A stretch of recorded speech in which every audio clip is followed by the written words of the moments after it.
Hey everybody, High Lord Tamberlane with another Obscurity in Miniature, and I really, truly emphasize the obscurity part of today's release. Thon. Do you guys know what Thon is? Do you remember Thon? I was there. I was there when Thon was attempted to be kickstarted. So Thon was supposed to have been a RPG, tabletop skirmish, background lore, all rolled into one gaming system that funded and then slowly descended into a spiral of losing funds. And then the creator went on to, I found out later on, naturally, start releasing his own line of figures. I had never seen these. I didn't know they existed until much, much later. Today we are going to look at the Palisade Avatar. So it's a pretty cool looking model. I'm always into weird giant organic monster things. So, I mean, honestly and truly, I've never seen or heard from anybody that actually owned this stuff. So if you're one of the lucky few, congratulations. So let's see what's in the bag. Sadly, there's no base. That's how the figure was mailed to me. I'm going to take a wild guess that it's probably going to be in the 40mm. Looks big. It's metal. Oh, whoa, what's going on there? So first off, he is quite large. The body itself is quite large. Detailing doesn't look too bad. He's got a tail. That's interesting. He's got these big casting struts sticking off his legs there. Not the straightest, but that's easy enough to work out. I am trying to assume, I think that actually is his head there. Let's see if we can get a better view of that. For some reason that head reminds me of Frieza from Dragonball. I don't know why. Frieza with breasts. Not sure what's going on there. So the arms look like they're going to be easy enough to glue on. Our first one is this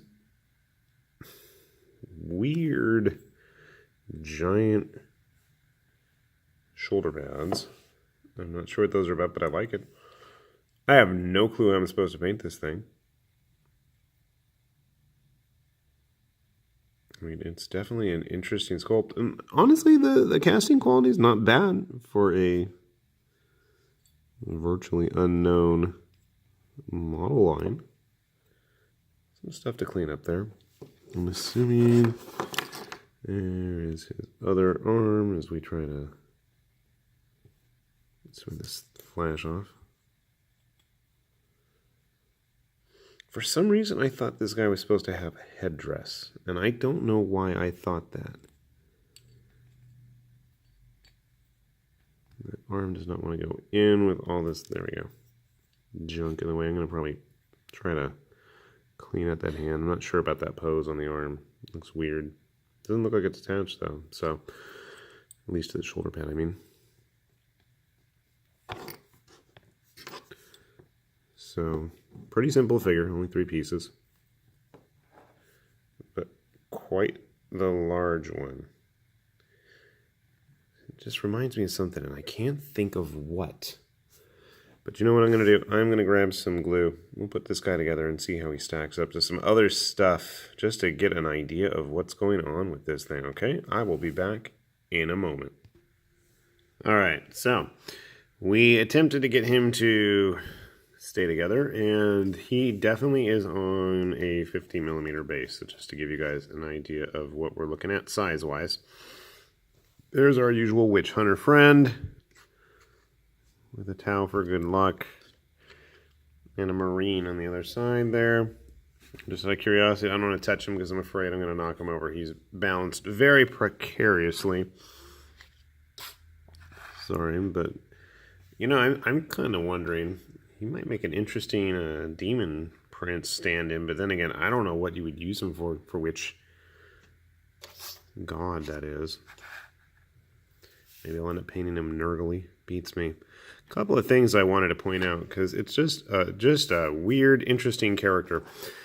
The first thing, and I kept saying, I mentioned earlier, I thought he had like some kind of an ornamental headdress or something. He's got all these weird tendrils and spikes growing off of him, coming off everywhere.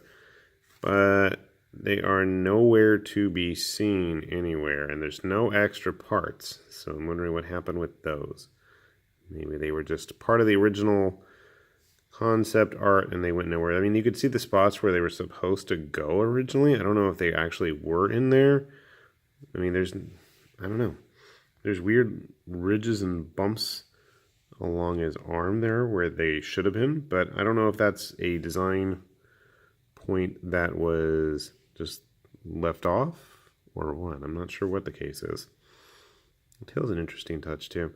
I'm trying to figure out what this whole loincloth deal is for, because it looks like he's got like a pair of underpants on there. And maybe not. Maybe it's attached to him, but then what's the cloak for? The loincloth thing? I don't know. I really don't know. Maybe I can track down the original creator and see what he's got to say about the situation. They have a couple of other interesting models that are a bit more typical sci-fi stuff, and I might try giving them a shot. I mean, overall, it's not a bad figure. Kind of synthetic bioorganic creature. I don't know. I honestly don't know what I'm going to use it for, but I'm sure it'll find a home on my shelf. And this is honestly and truly obscurity in miniature, because it's not like this is something you see every day. So, I hope this has been at least somewhat informative for you, if not downright interesting, in seeing some interesting attempts at getting figures to markets from games that didn't end up happening the way they were originally planned to. Thon does in fact exist, I want to say, as an RPG. There are rule books out in the wild. I have not ever seen one myself, but if I do happen to come across one for a reasonable price, then I might just take one for the team. Better yet, take one for myself, and we'll see what's up. So this has been, again, the Palisade avatar from Thon the game. Not Thong. That would probably be a lot more exciting to see, possibly, but Thon is what it is, and Thon is what you get. With that said, this has been High Lord Tamerlane with Obscurities of Miniatures saying bye-bye.